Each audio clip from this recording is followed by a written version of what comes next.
What's up, guys? Today I'm going to show you how to turn your stock Stryfe into an absolute beast.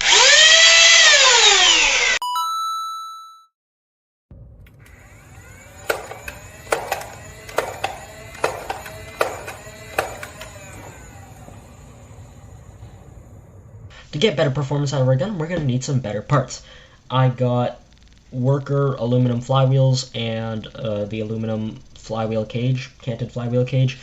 They didn't work too well. The flywheels were too grippy and had that weird texture that makes them just shred darts. So my darts are all in pieces now. The heads kept on falling off. I was using waffle head darts because when I used elite darts, they would just spin and fly everywhere and just not go very far. So would probably recommend getting something like a containment crew flat cage with some flywheels. I heard that works pretty well. Although, obviously you should do your own research for parts, see what works best for you. There's tons of different parts. You can get them on websites like Out of Darts or Worker Mod if you're looking for worker stuff. The motors I used were just worker swordfish motors that I got off of Amazon. They worked pretty well. They're pretty quiet despite being on a big 3S LiPo battery.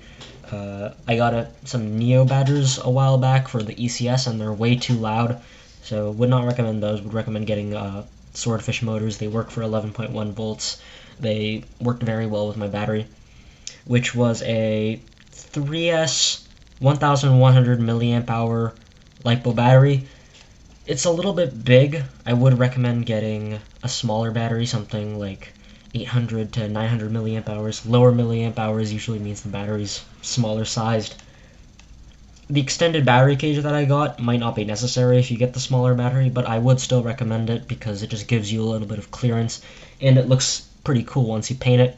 It's just a worker battery tray I got off of Amazon with the motors. The charger for the battery is just a regular charger, nothing crazy about it.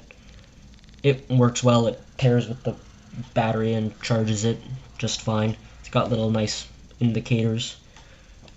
I'm pretty sure it works for most LiPo batteries, although, again, do your research, make sure you're getting what you need. The connectors I used were these really cool assemblable connectors, which you put the wire in and then you don't need to solder or anything, which was great. I had a little bit of trouble with these, but it's just because I wasn't using them properly. So would recommend getting these. Just make sure you're getting the correct connector. These are some kind of connector, I'm not even sure. I know lots of LiPo batteries use something called an XT60 connector. Not sure if you could find those like the assemblable kind I got, but you're going to need a connector if you want to make sure your gun is connected to your battery. The switch I got is a 16 amp micro switch. Usually if you're getting a 3S LiPo mod like this one, you would probably want a 21 amp micro switch, but this one seemed to work fine. So as long as you're not using a mega huge battery, your switch shouldn't burn out. It was a big hassle to remove space and material for it, but there's not really any way you can get a smaller switch. It needs to be big so it can handle all the current that you're drawing.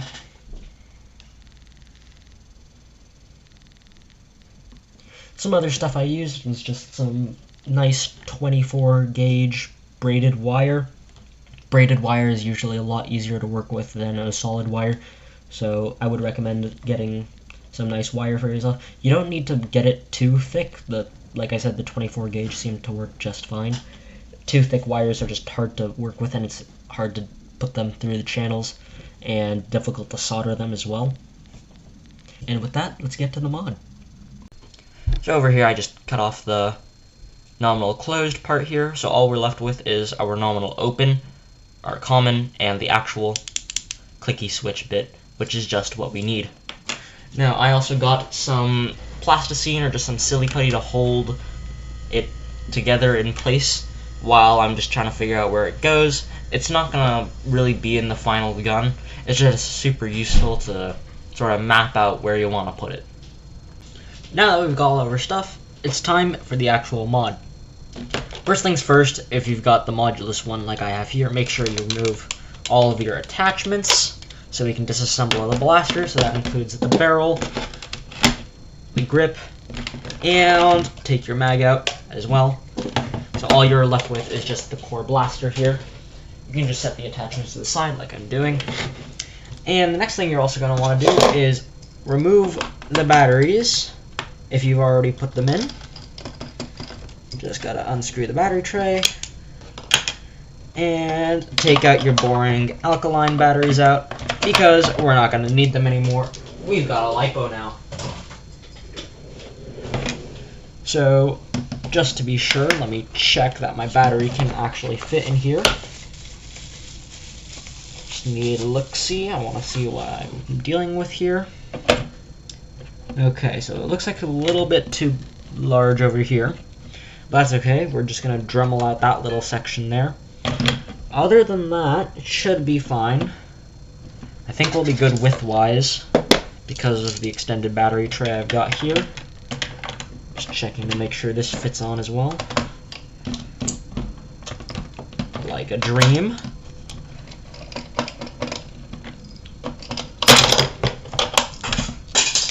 Alright. So you can keep the old battery tray if you want and your battery can fit in, but I think I'm going to be sticking with this extended one just because I want to keep it on the safe side, although I might go with this one if the battery can fit in without it. So now we are going to have to gut the battery tray if we want to fit in the battery, but first let's unscrew all the screws at the back here.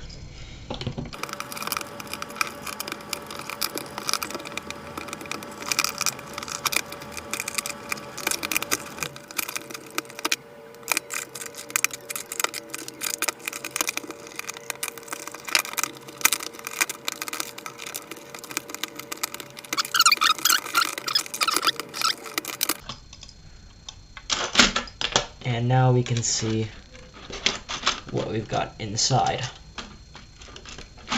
So this is just our top shell portion.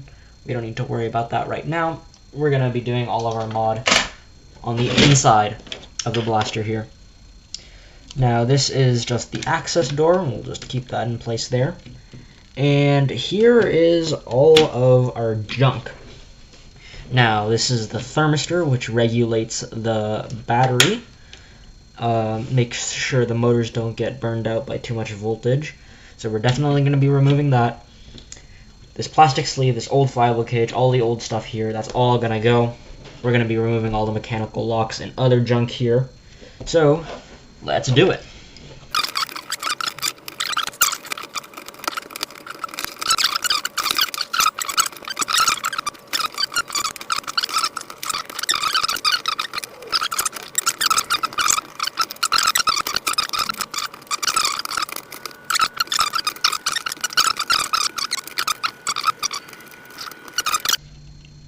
I will be getting rid of all of this electric junk, except for the motors and switches. Mag release, we're going to keep that in where it is. And like I said, we're going to want to replace this panel back over here. How did it go? I think it was something like that. We just wanted to remove all the junk under it. And now we can put this back where it's supposed to go. Now this is where the good stuff happens. We're going to take our flywheels, our flywheel cage, and our motors, and we're going to assemble a new heart for our gun. Remember to make sure that your motor polarities are correct so that the dart goes out the right way. All I did was screw in the motor screws to the flywheel cage and the motors with a precision screwdriver. Then all I had to do was press the flywheels onto the shafts of the motor. Once you've got your flywheels onto your motors and the rest of your cage here, you should be ready to test. Just somehow hook up some power to it and fit a dart through to see if it goes the right way. Now I'm going to be wiring mine up slightly differently. I checked and made sure So I have to invert the polarities on this top motor here, and I keep the polarities the same for the bottom motor here. Now it's time to solder this together and create our Stryfe heart.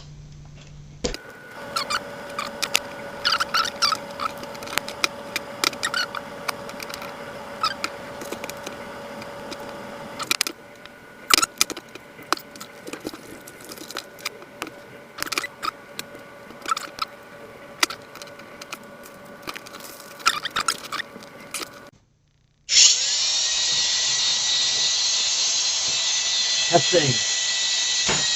Wow. That was incredibly powerful. All you need to do now is just properly solder this thing together permanently, and we should be good to go. Alright, I've got my wet little paper towel slab here, and I'm just waiting for my soldering iron to heat up. And then we should be able to permanently solder our two connections here. I'm trying to keep the positive and negative as far away from each other as possible, despite me crossing them. When you guys are going to do this, you should probably refrain from doing that. Crossing them is just adding more risk. And let's try to solder this together.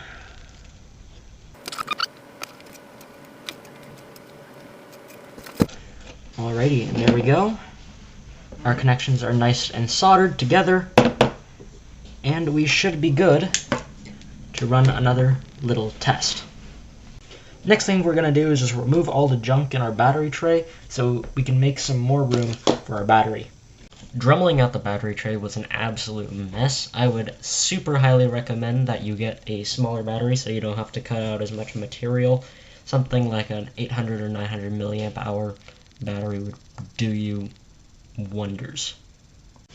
So I just dremeled off a little bit of the battery tray cover here. Nothing too special.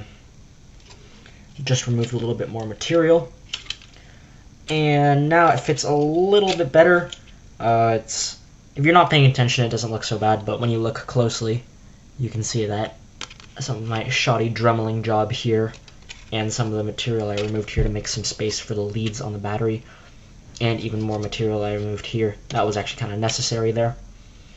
Overall, it's okay. The battery's nice and snug. I thought I would need something maybe to stop it from wiggling around.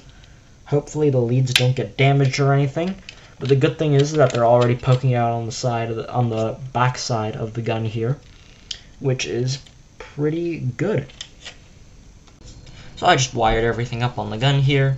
Our connectors are connected, and we've got these two leads that will be connecting to our switch. So the negative lead from the motors that we did a while back, it connects directly to our connector, and the positive lead goes to the wire and breaks, and then the second part goes to the motors. It's from the motors there. So this switch just breaks over here and interrupts the connection. So our switch is going to go somewhere over here.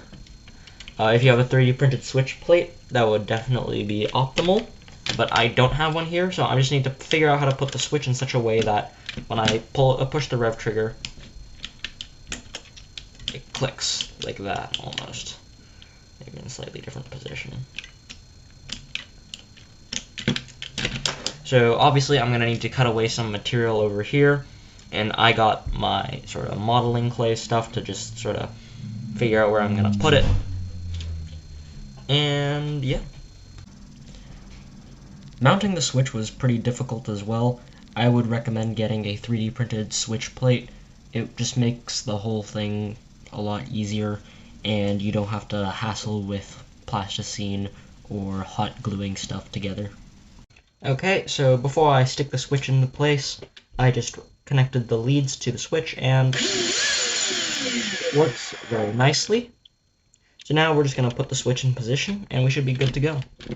Now I'm just going to solder the wires to the switch before I just wrap them around, and then hopefully glue it into its place.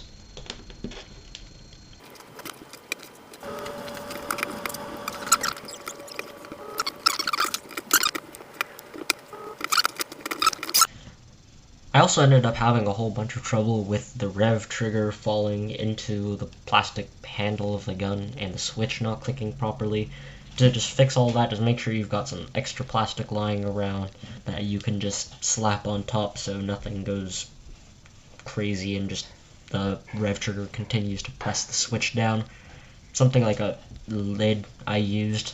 I just cut out a little bit and glued it onto 2 posts that just makes sure the rev trigger doesn't slip out of the position that it's supposed to be in.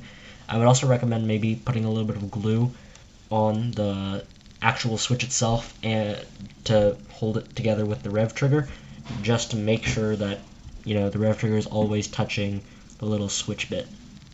Ready. Shooting the included darts.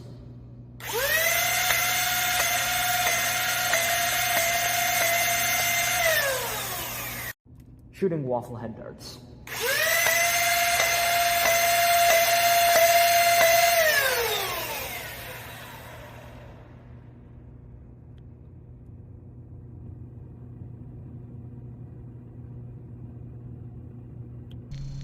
Overall, I'm very happy with how this turned out.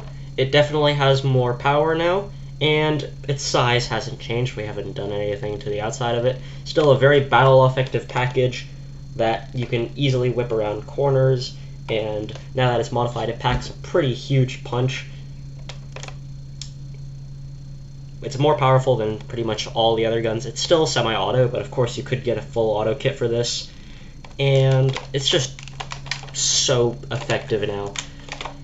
Unfortunately, I did wreck the battery area with the dremeling, so I would recommend getting a smaller battery, something with lower milliamp hours, but still a 3S, so same voltage but just lower amperage.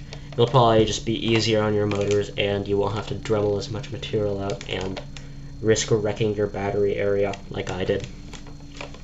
But hopefully you can learn from my mistakes. I hope you enjoyed this video, and thanks for watching.